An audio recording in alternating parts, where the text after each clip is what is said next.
Onlardan önce şehitlerimizin aziz ruhları şad olsun.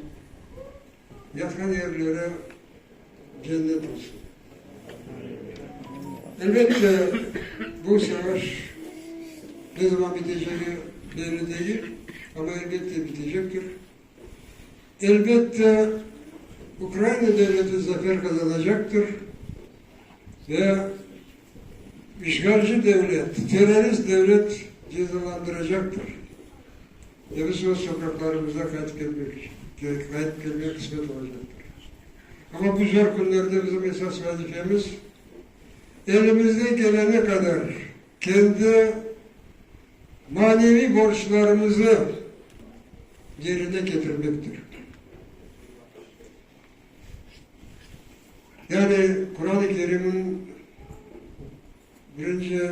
suresinde, Fatiha suresinde doğru yolunu yürümektir. Sırat-ı müstakim yolundan yürümektir.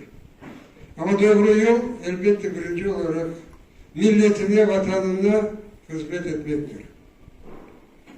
Daha bir kere hepimiz için bayram hayırlı olsun ve yakın zamanlarda Yüce Tanrı, Yüce Allah'ımız Ukrayna devletine zafer kazandırsın.